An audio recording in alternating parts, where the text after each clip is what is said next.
All right. People are still trickling in, but I'm going to go ahead and get started.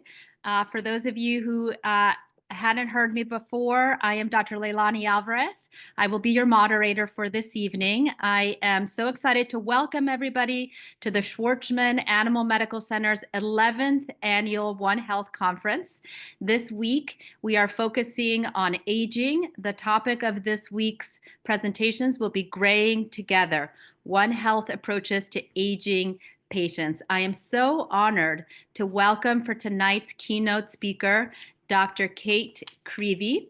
Dr. Creevy earned her DVM from the University of Tennessee and completed her small animal internal medicine residency and master's in science in infectious disease at the University of Georgia. She is currently professor of small animal internal medicine at Texas A&M University and the chief veterinary officer for the Dog Aging Project, which is a large-scale, multidisciplinary longitudinal research program investigating the genetic and environmental determinants of aging in companion dogs. In addition to her work on canine aging, Dr. Creevy's research interests include infectious disease and the development of lifelong learning skills and critical thinking skills among professional students and early career veterinarians. It is quite an honor to have you this evening, Dr. Creevy. I was just mentioning to her, I spoke at New York Vet Conference on Friday, and I quoted one of the Dog Aging Project's studies, which demonstrates the benefits of exercise for cognition in dogs. And there are many, many studies coming out of the Dog Aging Project. So without further ado, I will hand it over to Dr. Creevy. Thank you. Thank you very much for that warm welcome. Thank you for the opportunity to be here and to share our Dog Aging Project work with this audience on a topic that, of course, is very close to my heart. Love the photo of our mascot dog for the week. So I'm going to share my screen here. Hope that this looks right. So again, thank you all very much for being here. And I am excited to share the work of the Dog Aging Project on our studies of aging from the metabolome to the mutts in your homes. And so the overview for this evening, first, we're going to talk about why dogs. Why are we studying aging in dogs? I'm going to review the hallmarks of aging. And I'll talk more about what that means when we get there. And I'm going to share some discoveries from the Dog Aging Project. I always like to mention our financial disclosure. We're funded by U19 and then an R01 from the National Institute on Aging, as well as the generosity of many private donors. What you're looking at here is what we call our PAC ID card. And as I get closer to explaining how the project works, you'll understand a little bit more about the PAC. But this is Moses. This is an enrolled dog in the project. And all of our dogs earn a unique identifier, their PAC member number, when they join. And owners send us photos from time to time, and we make these sort of trading card images of them, of their dogs. So you'll see a few of these PAC spotlight cards or PAC ID cards throughout the talk. So I think that I don't have to tell folks in this audience why studying aging itself is important. The impact of aging cannot be denied. In 2018, for the first time in history, persons aged 65 and above outnumbered children under 5 globally. And that was the first time that had happened. And if you think about what that means for a population, it's pretty pivotal. The other thing to think about is where this is headed. It's projected that by 2050, 1 out of every 6 people in the world will be over 65, and that's up from just 1 in 11 only a few years ago. In that same span of time, we expect the number of people aged 80 or more to triple from 143 million folks in 2019 to over 400 million 80-plus-year-olds in 2050. And so we certainly have an aging human population. In humans, we have an entire discipline studying aging and age-related diseases, and there are a number of very well-known risk factors for important age-related diseases. And some of these are lifestyle factors like alcohol or tobacco consumption, things about exercise that can mitigate some of these risks.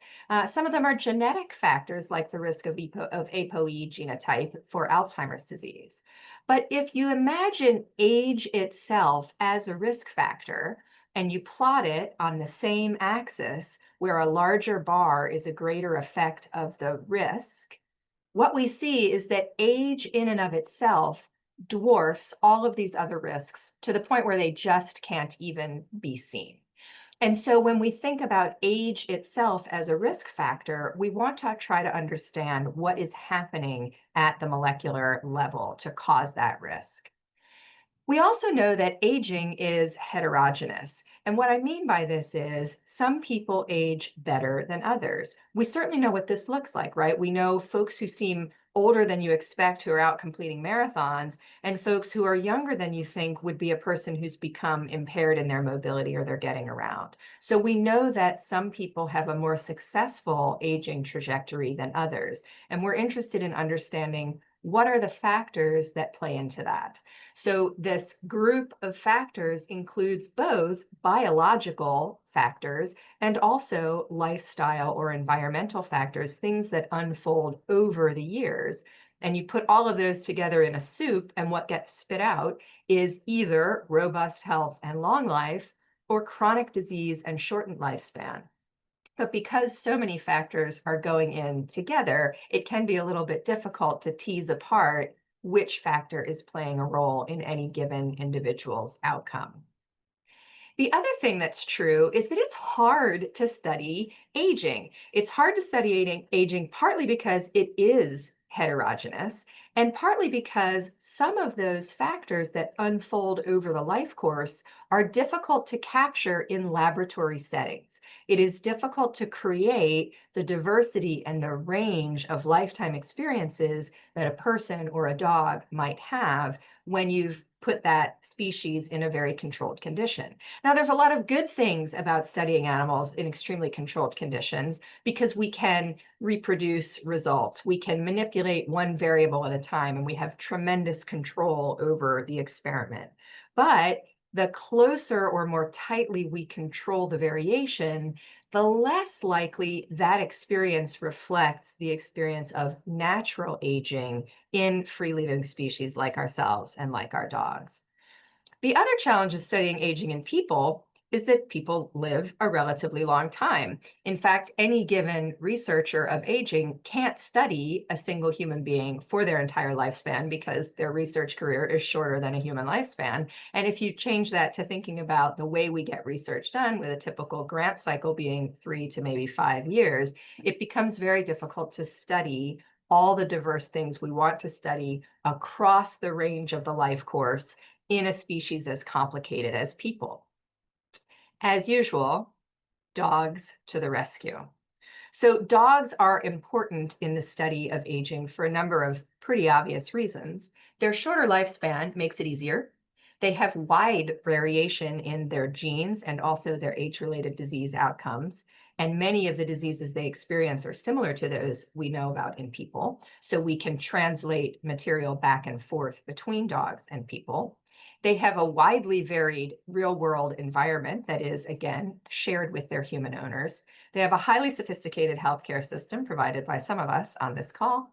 And of course, we know that owners are deeply committed to their dogs. So I don't have to tell this audience about how hard owners will work to provide optimal and individualized care for their dogs, including individualized choices about diet and lifestyle and the management of chronic disease. Owners will also volunteer for a study like ours, and they'll eagerly invest their time as community scientists to provide information about their dogs because people love dogs. Few things in our society are as universal as this. It defies political party, it defies geography, it defies age, it defies family background. People love dogs. And we depend upon that at the Dog Aging Project. We want to know where was this dog going in that car? And we want to know whose lap is this? What is the social environment for this dog? And we want to know, what did they eat when they got up on the top of this mountain, right? And the owners of these dogs will tell us. And so the Dog Aging Project matters to me as a researcher because as a veterinary internist, my patients are old dogs. Many, if not most, of my patients are old dogs. And my ability to support their continued enjoyment of their lives in the homes of the owners who love them is important to me. But also, this project creates the opportunity for those owners to become involved as citizen scientists, which is delightful. And it creates the opportunity to use the knowledge we glean from dogs to benefit humans directly as well. And this leads to the Dog Aging Project. So the Dog Aging Project is a large, long-term, longitudinal study of aging in US companion dogs. And each of those components is important. We have a large team across the country at multiple different universities and veterinary schools, as well as partnerships with private practitioners for some of the components of our study. And we have a few fundamental questions that we're trying to understand. First, how do individual dogs age differently? What does it look like? What are the functional, physiologic, pathologic outcomes that differ among dogs? And how does that translate to variability in their eventual lifespan? Second, why? Why do these individuals age differently? Is it something they were born with? Is it genetic? Is it something that happened at the molecular level as their genes were translated into proteins and proteins acted around the body? Is it something about their lifestyle variation and the environment in which their lives unfolded? Is it a combination of these things? And then what matters to all of us who love dogs is, what can we do about it? What can we do to document the lifestyle patterns or the management choices that promote healthy living, that promote healthy longevity? What, if anything, can we do medically to extend healthy lifespan? And so the project exists with a number of research components supported by an infrastructure that enables us to communicate with dogs and their owners around the country, including collecting samples from some of the dogs and collecting lots and lots of data from their owners. The kinds of things that we collect include surveys and tasks. And so these are largely online, digital collection of data from the owners who describe all of the factors about their dogs that we think might be relevant to healthy aging. Socioeconomic factors, what the physical home is like, how much time they spend with people, how much time they spend with other animals, what kind of diet they have, what kind of activity they have, etc. And they also do some performance-based tasks at home, specifically focused on mobility, how quickly a dog can move about or climb a set of stairs, and cognition, some problem-solving activities that owners play games with their dogs and then score or time the results and report back to us. For a subgroup of dogs, we also collect biological samples, and I'll go more into this in just a minute, but so you can understand where some of the data are coming from. For one group of dogs, we collect DNA. For another group of dogs, we collect DNA as well as annually a blood, urine, feces, and hair sample. And then there's a third group of dogs that are actually part of a randomized controlled clinical trial of a drug that may extend healthy lifespan, and we'll talk more about that towards the end.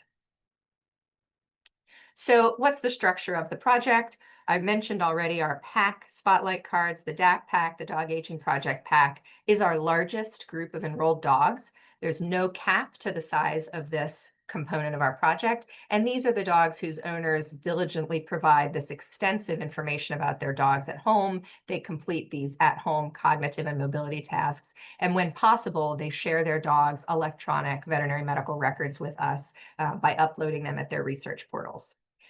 All other cohorts are drawn from this group. So the foundation cohort does all the stuff I just said, plus these dogs get a cheek swab DNA for whole genome sequencing. The precision cohort does all the stuff I just said, and then these are the dogs who annually have a biospecimen collection kit sent by us to them, and we obtain measures of their blood, urine, feces, and then hair samples banked for later use. And then I mentioned our randomized clinical trial of low-dose rapamycin, which is an intervention that we'll talk more about shortly, may help promote healthy and extended lifespan. And so far, our enrollment is along these lines. We have over 50,000 dogs enrolled in the PAC, over 6,000 in foundation, close to 1,000 in precision. And I actually got an update today, 225 in triad as of today. I share all of this with you because I'm aware that a number of our audience are veterinarians and researchers in other domains and dimensions, and we are an open data project, meaning that any member of the public can obtain access to our raw data for non-commercial use through a pretty simple data access process. So I've shared here the screen. You could go to our website and hit the Apply Here button to sign up for data access. In the meanwhile, if you're thinking about whether or not you want to do that, anybody can go to our dashboard and see some summary tables of the kinds of dogs we have enrolled and the kinds of information that we have about them. And again, this website shown here doesn't require any kind of data use agreement or membership agreement of any kind, and you can just go and check us out. When you do that, you'll see tables like this one. This is a general activity patterns table, and it's saying of the sample size of 50,000 dogs, the owners provided an overall description of how active their dog is, from not to moderately to very. And then they also provided more detailed information about how many hours per day is their dog active, when their dog is active, what's the intensity of that activity, and so on. So if you go to that data.dogagingproject.org, you can find tables of data about all the kinds of questions we ask that will look similar to this one.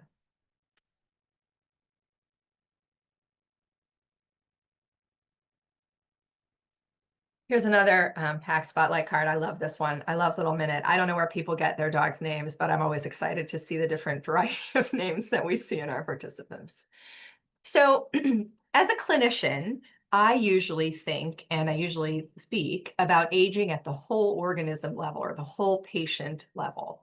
However, for purposes of this seminar series, we wanted to delve a bit more into the molecular side of things. And as I mentioned, that's an important goal of the Dog Aging Project overall. Many of the samples we collect from the dogs are used for various types of molecular analyses. And I know that the audience for this event comes from a wide range of backgrounds, including veterinary and medical professionals, researchers in various fields of biology, including epidemiology, folks involved with animal-related nonprofits or regulatory roles, veterinary students, of course, the dog-loving general public. And so I think it's valuable to sort of set a stage of some common language and a shared understanding of our approach to how we study aging and the molecular mechanisms at the center of our current understanding of aging and research efforts related to that. My hope is that by kind of getting us on this common playing field, that will support your engagement with the other speakers lined up for this week. And if this is an area that is novel to anyone on the call, if this is a novel domain of research, I hope you'll be inspired to dig into it a little bit more. So I want to introduce a few concepts. The first is geroscience, and geroscience is the term for studies of the basic mechanisms of aging. You know, to a lot of us, aging seems inevitable. Time passes, we get older.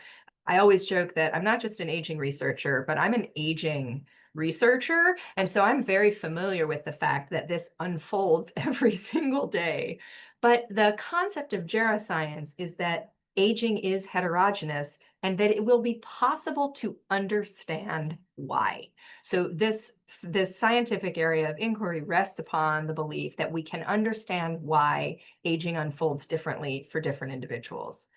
Related to this is an important concept that I hope most folks in this audience are familiar with, but this concept of health span. So given that an organism, a person or a dog, has an expected lifespan, aging is unfolding throughout the life course, and that the natural end of the lifespan is death. At a certain point early in life, most organisms are generally healthy and well. At a certain point along the aging trajectory, chronic disease and age-related decline is present, and that accumulates until the end of natural life, which terminates in death. So health span refers to that period of time when the organism is generally in good and robust health. One of the things that we believe is true in age-related research is that after we understand what's driving aging heterogeneity, there are some parts of that that will be able to be modified. That is, we might be able to change how this trajectory unfolds for certain individuals. And if we were to do that, slowing this experience of biologic aging could extend the part of life that is healthy and free from chronic disease. Even if it doesn't change over lifespan, most of us would agree that improvements in healthy aging would be beneficial to us personally, societally, to our dogs, that for the period of time that we have available, we live the vast majority of it in strong and robust health. So on Thursday, I know Dr. Cooney and Dr. Morrison are going to be talking about palliative care models and experiences for people and for animals. And if we think about palliative care, that's often a choice that we make towards the end of that period of health span, when we've accepted that death is coming soon. And what we're trying to control is not the timing of death necessarily as much as the experience of life. And you can think of health span as that maximally good experience of life. The next thing that I want to do is spend some time talking about a really important paper, actually pair of papers in this realm. And if you've not read this work by Lopez-Otin, I strongly recommend it. The Hallmarks of Aging manuscript was first published in 2013, and it really defined the field in a way that consolidated our knowledge around these principles. And then it was revised 10 years later. And so I'm going to be sharing with you a number of figures and concepts from that revised manuscript.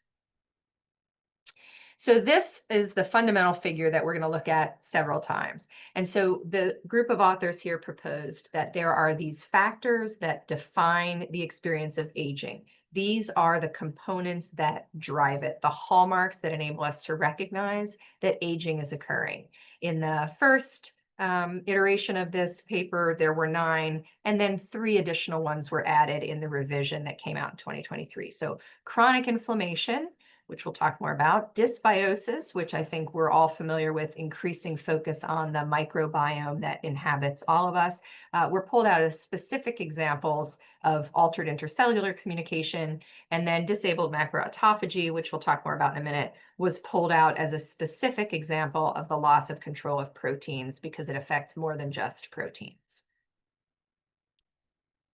I also want to call attention to the fact that these factors, now 12 factors, are divided into 3 categories. The primary drivers of aging, here in blue, and these are things that affect damage that occurs progressively over time and absolutely contributes to the aging process. So this might be damage to the genome, the epigenome, the organelles, the proteome, etc. The antagonistic group down here are the responses to the damage that can occur, and these have a more nuanced role.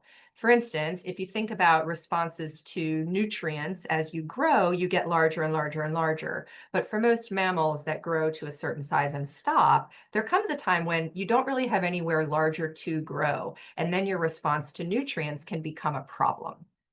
And then finally, over here, we have the integrative ones, and we can think about those as the kinds of hallmarks of aging that arise when the accumulated damage that's been inflicted by the primary group over here can't be compensated anymore. We can't defend against it anymore. So you think about something like chronic inflammation. Inflammation is good. It's good when I cut myself, that I have an immune system that responds by sending cytokines and cells to defend me against pathogens, but I need it to stop. And one of the things that happens in this integrative group is these responses can no longer compensate for the repeated insults that they're experiencing. So I'm going to go through a couple of these in greater detail, and I'm going to tie them into some of the work of the Dog Aging Project. So let's start with these. We're going to start with genomic instability and epigenetic alterations. So frequently, we are inclined to think of our genome as something we were born with, right? Just dictates your height or your hair color or your tendency towards certain skills or attributes. And at the organism level, that's generally true. You were born with a certain set of DNA, and that's how you came. But at the cellular level, remember that all of that DNA has to be copied every single time a cell replicates. Now, cells are really good at this, and they have complicated systems to ensure accuracy. But we're talking about 30 to 40 trillion cells in a person, maybe, depending on the size of the dog, 10 to 30 trillion cells in a dog. And if about 1% of those replicate daily, that's hundreds of billions of replication events every day, right? So certainly there's no surprise that some errors occur. And we also know that this is true because some of the errors that occur when we replicate our DNA give rise to visible outcomes, right? So one of the things that we can see, the kind of seborrheic keratoses, the little age-related growths that we get, maybe your dermatologist freezes them off from time to time, right? These are benign, these are harmless, but they occur because of errors of replication. We also know that this is where many of our cancers come from, an error of replication that's much more dangerous and becomes a malignancy. So genomic instability is a feature of aging because these accidents or errors of DNA replication occur over time. Okay, so similarly, we think about the fact that all the cells in the body contain basically the same DNA, at least at the beginning of life. We also know that cell types and cell functions are different. Hair follicles make hair, right? Liver cells make bile.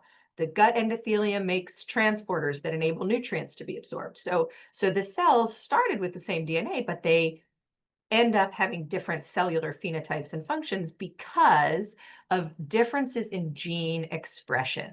And the factors that provide that control are collectively referred to as the epigenome. And this can include proteins that establish the folding or methylation of DNA that makes it more or less likely to be translated to a protein, non-coding RNAs that don't actually make anything, but they control the expression of other genes. And that's all referred to as the epigenome. So those are other factors that have to continue to be controlled in cells to make them do the things that they're normally supposed to do over your lifespan. And it's easy to imagine that that errors can occur. So think about genomic instability. All day, every day, you're being exposed to all sorts of things in your environment, some of which could cause harm to your genome, toxins, or even pathogens that can cause harm to your DNA. There are these endogenous errors that I mentioned when DNA wants to make another cell, it needs to reproduce the DNA, and there's just a mistake, just a copy paste mistake, right? And then there are repair mechanisms that are designed to fix all that stuff, but those can also fail. And so we think about the loss of stability of the genome when the damage to DNA in any part of the cell becomes more than the repair pathways can fix. And this happens both when there's excessive damage, but also when there's failure of repair mechanisms. And that tips the scale towards genomic instability, which is a hallmark of aging. Similarly, this epigenome, again, these are the regulatory changes or governors of gene expression. Usually these are things that can be done and undone. You can make a gene be active and then you can make it be not active again, right? So these epigenetic control systems can also fail over time. And there are a number of these. DNA methylation is one that I mentioned.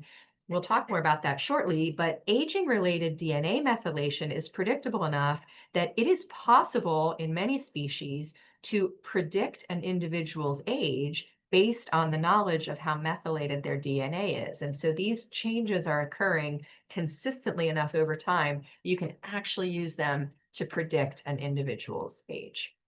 Okay, so genomic instability, epigenetic alterations, key hallmarks of aging. Next, we're going to talk about chronic inflammation. So again, we tend to think of inflammation as something that happens in response to an illness or an injury and then gets better. And that again is usually true. But just like the stability of the genome or the epigenome, there are many, many steps here. Many steps are involved to initiate inflammation, and then many more steps are required to get it to calm back down again. And over the period of a lifetime, these steps don't always occur in perfect synchrony. I think many of us also forget that there are lots of causes of inflammation beyond just injury or pathogens. So dead and dying cells or even organelles within a cell, the abnormal cells that might be created by some of the things we just talked about in genomic instability or epigenetic shifts, all of those things can also be contributors to chronic inflammation. And so what we see happen is a global increase over time in systemic, like circulating cytokine concentrations that have been shown to increase with age, and also focal inflammatory insults like osteoarthritis, which we all know is quite common as we age. And at the same time that that's occurring, there's declining immune function, and the immune system is failing over time with aging in two directions. First, it's not doing a good job of surveilling and looking for things to respond to, and it's losing control of the fact that it's supposed to tolerate the antigens that are part of the organism to begin with. So this combination of inflammation is going up while immune function and control of that inflammation is going down, those two things happening together are referred to as inflammaging.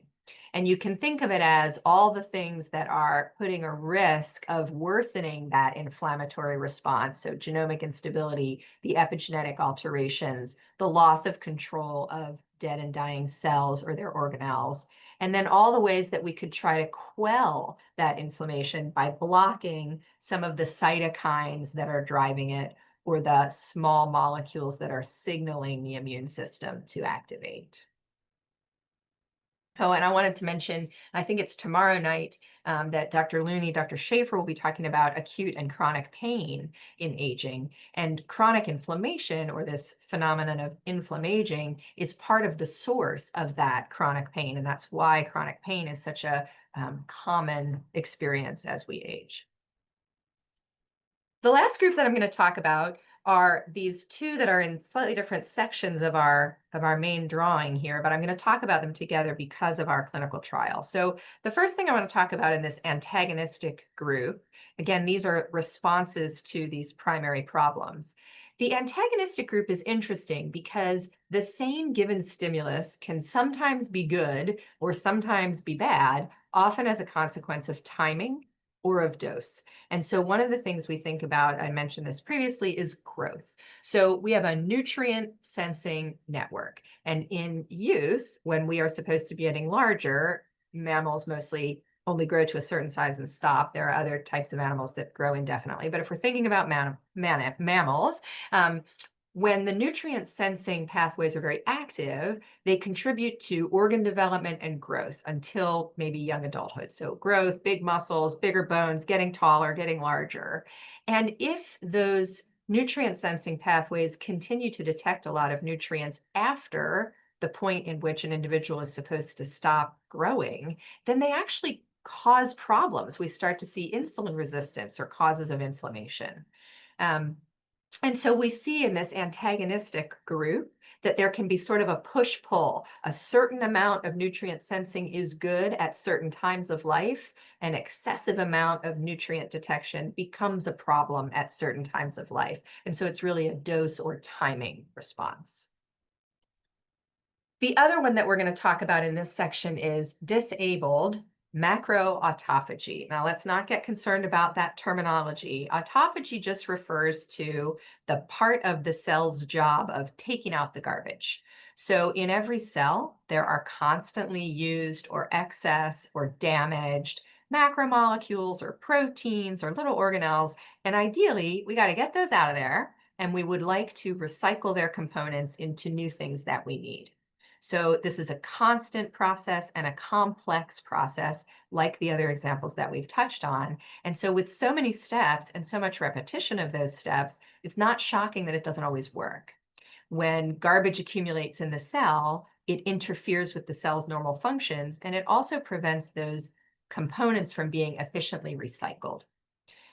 As I already mentioned, deregulated nutrient sensing is an example of that antagonism, wherein early in life, lots of nutrients is good. You get larger, you get stronger, you have reproductive success, you grow to a certain programmed size, and then all of those growth hormones start to decline because you're not getting bigger any longer. But in the latter period of life, after that period of programmed growth, the body's response to these high nutrient states becomes very detrimental. And you end up with insulin resistance, which is inflammatory. It also decreases the cell's perceived need to recycle. So it interferes with that autophagy listed above. Waste molecules accumulate and inflammation gets worse. So again, thinking about autophagy as the garbage collection process of the cells, there's all sorts of waste products being generated all the time. And the loss of efficient clearance of these things impairs other normal cell functions and also prevents those components from being recycled into things that the cell does need. Whereas with nutrient sensing, we have a number of networks and pathways that enable us to use nutrients. But if we have them to excess, particularly later in life, we end up with downstream damage to cellular recycling mechanisms, DNA repair, and also antioxidant defenses leading to inflammation. So I hope that I've communicated by this quick purview of this pivotal paper that all of these age-related phenomena can be interrelated, can make one another worse, and can complicate the process of figuring out where the cell went wrong. And so again, I think that those of you who are familiar with this research area know what a pivotal paper this is in the field. And if you haven't seen it before, if you're not previously familiar with it, it's really helpful. It's well organized, and it goes through kind of the state of the art as of 2023, what we understand about how aging is unfolding at a organism and also subcellular level. So with that in mind, we're going to move into our next component of the talk, which is talking about how some of these hallmarks of aging are things that we are studying, looking into, or potentially have already learned some things about within the Dog Aging Project. So what I have here is a reminder of that middle group that I showed you from our cohort earlier, what we call our precision cohort. This is about 1,000 dogs all around the country for whom we have the whole genome sequence, and then extensive lifestyle and home environment data about their white blood cell counts and types, their biochemistry, inflammatory cytokines, looking into that inflammaging, their fecal microbiome, their plasma metabolome, and then their epigenome. And so this shows where our dogs are enrolled around the country. And this is just a picture depicting that this is a longitudinal study. And so each horizontal line is a dog showing the point at which they were first enrolled as a blue dot. Gray dots are points at which their owners provided information. And then each subsequent blue dot is another blood, urine, feces, and hair sample collection. The reasons the numbers go down over time is because we had rolling enrollment. And so most dogs are still in their first or second year. They just haven't gotten to their year 3 and 4 collection. But it is our intent to continue to collect those samples from each of these dogs every year for the remainder of their lives. So I alluded in my title to the mutts in our home. So here's Seg, and I don't know if he's a mutt or not, but he certainly isn't a breed that I can recognize. And so when I talk about the mutts in our homes, I'm going to be sharing with you here some data at the whole organism level or the whole dog level. Again, we have extensive lifestyle data about diet, physical and social environment, exercise patterns, and then owner-reported outcomes, including mobility and activity, the social behavior and cognitive task performance, and then health status and lifespan. So some of the things that we've learned.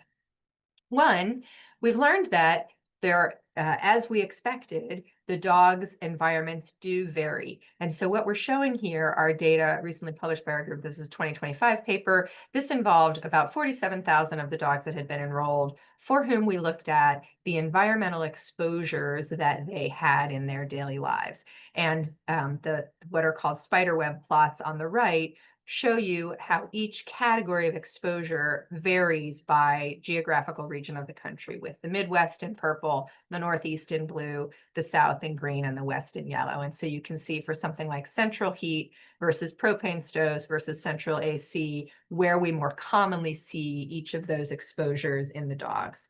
And so we learned, and we weren't too surprised to find that there are regional differences in some of these exposures.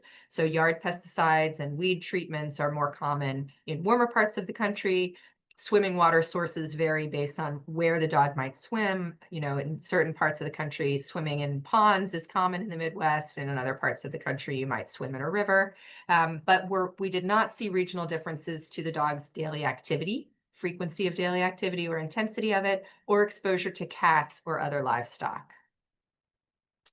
And we also looked at health conditions. So this is what's called cross-sectional data, meaning we knew everything that we knew about these dogs at the same point in time.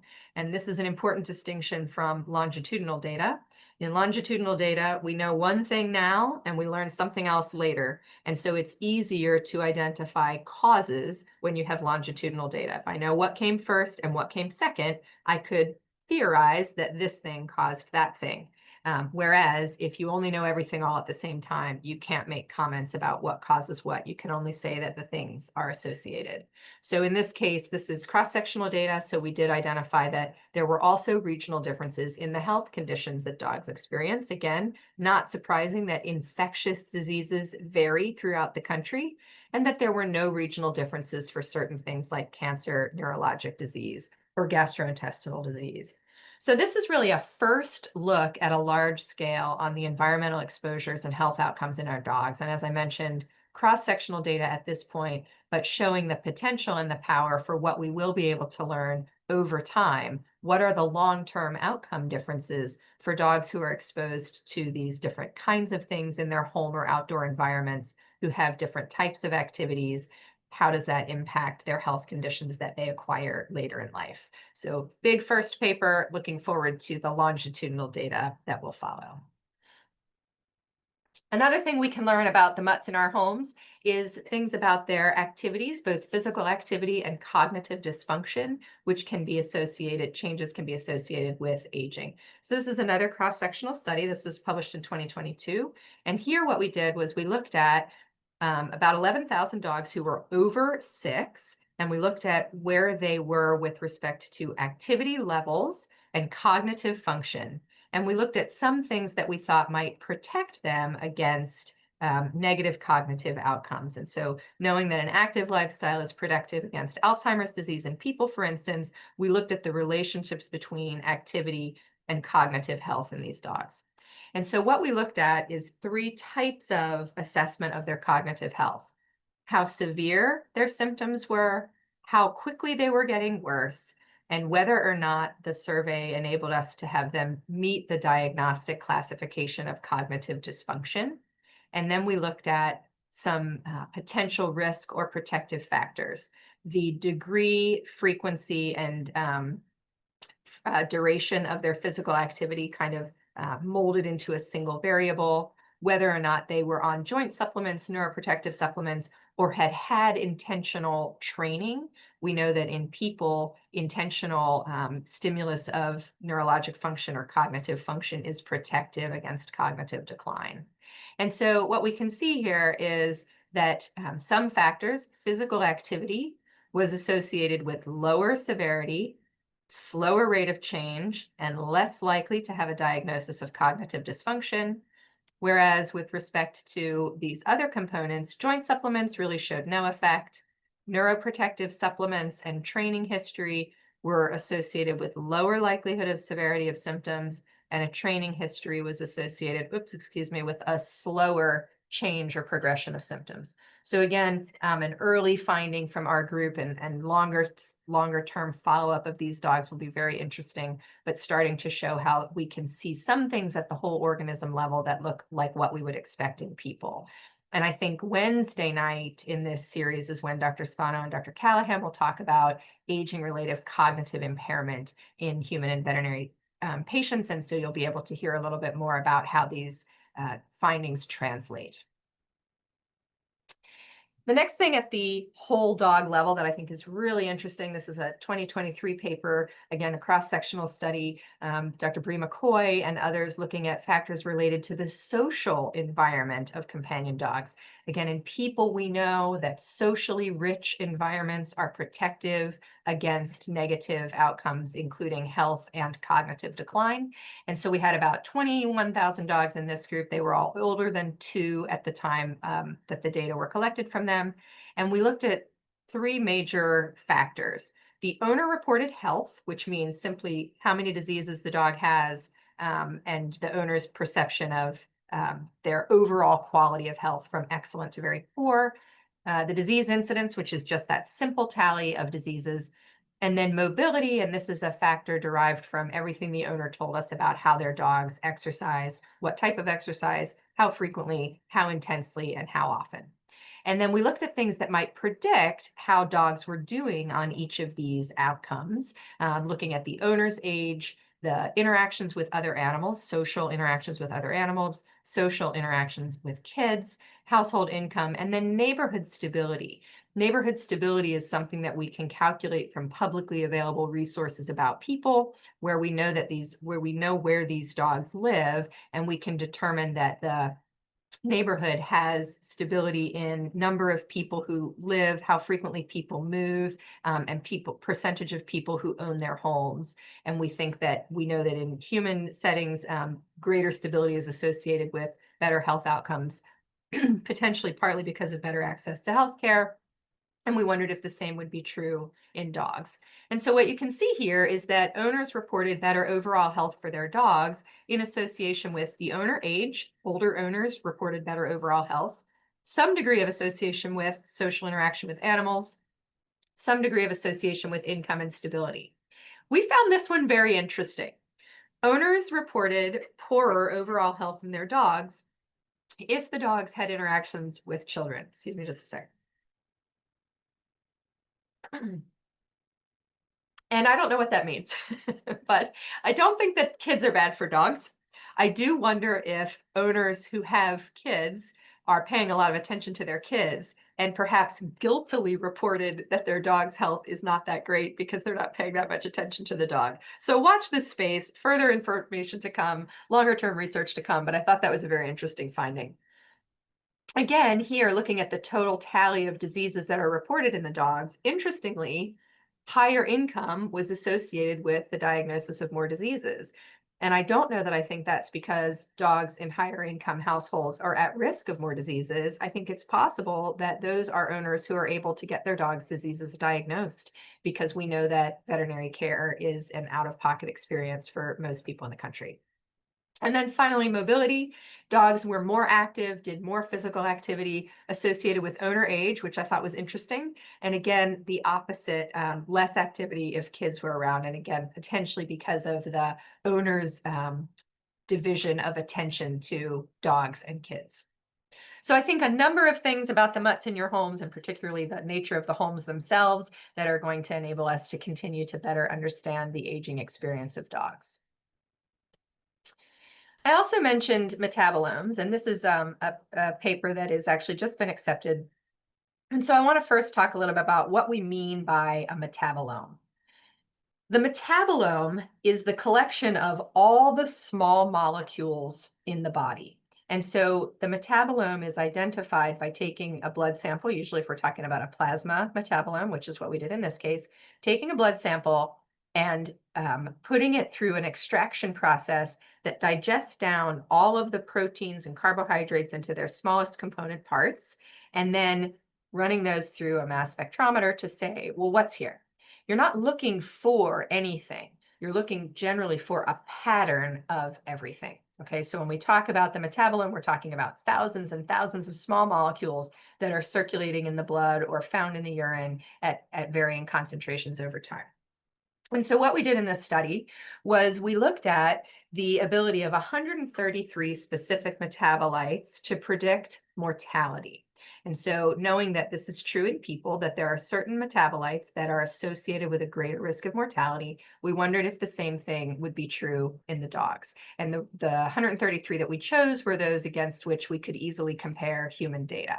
So here's what we found. First, here are the names of some metabolites, and there's not going to be a test. You don't have to memorize those. But what we're showing here is just that for a given metabolite, the likelihood that there was an increase in the risk of death or a decrease in the risk of death if that metabolite was in high concentration. So that's all, just kind of depicting that for some metabolites, their presence seems to signify a greater increased risk of death. For some metabolites, their presence seems to signify a lesser or a lowered risk of death.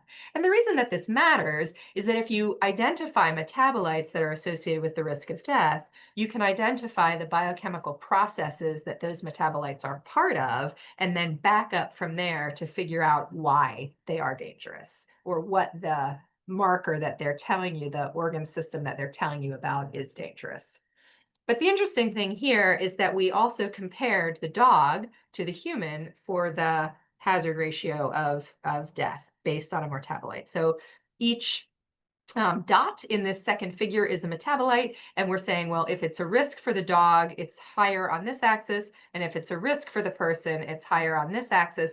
And you can see a rough distribution across from corner to corner, suggesting that metabolites that are risky, that are associated with the increased likelihood of death in dogs, are the same ones that are associated with an increased likelihood of death in people. And this concordance suggests that not only could dogs share these biomarkers of mortality with people, but that it gives us the opportunity to investigate what do these metabolites signify in both dogs and people.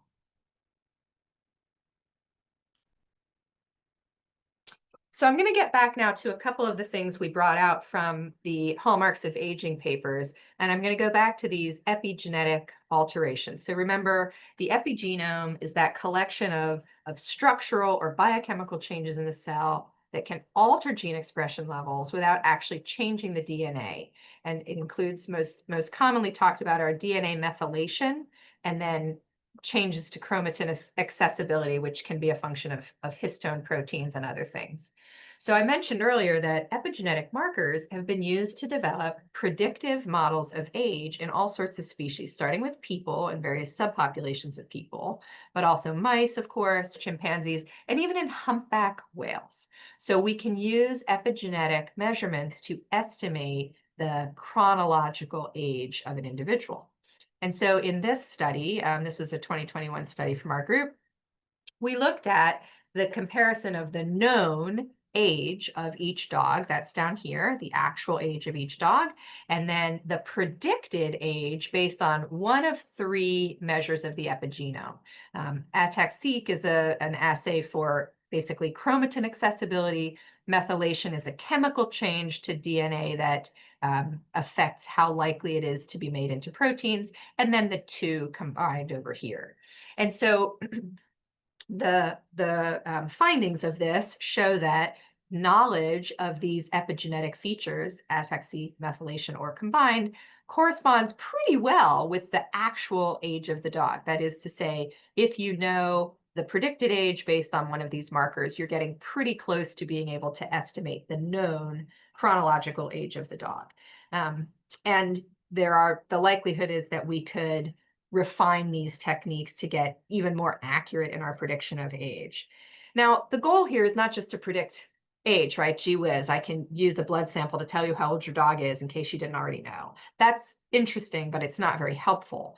But the better goal with epigenetic studies is to say, look, if I can look at your epigenome and say it looks like the epigenome of a younger dog, then you're one of those successful agers. Whereas if I can look at your epigenome and say this looks like the epigenome of an older dog, then I think, well, you're headed down a not great aging trajectory, and it could potentially give us a chance to modify that. So the amount by which the predicted age departs from the actual chronological age is considered to be sort of a measure of the underlying age-related health of that individual. And when the epigenome age is older than the measured years, so when at the biological level, this animal looks older than I know it actually is, we refer to that as age acceleration. And that feels like something we want to try to understand better and potentially reverse. So another study from our group.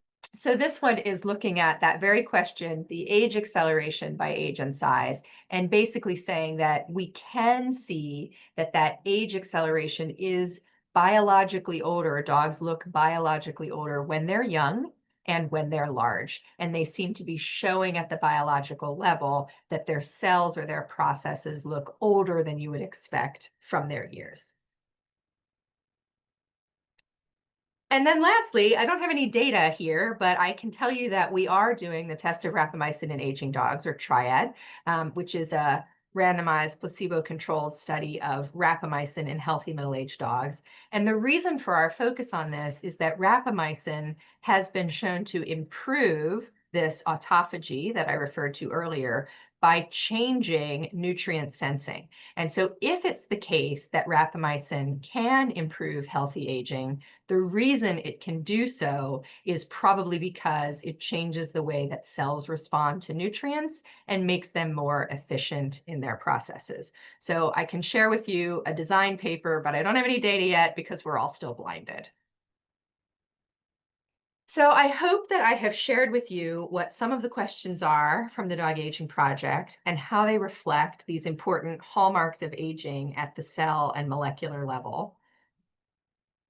I want to remind you to sign up and get access to our data if you're interested. And I always like to acknowledge our funders and, most importantly, all the Dog Aging Project PAC members and their owners, without whom none of this would be possible, and it certainly would be far less interesting.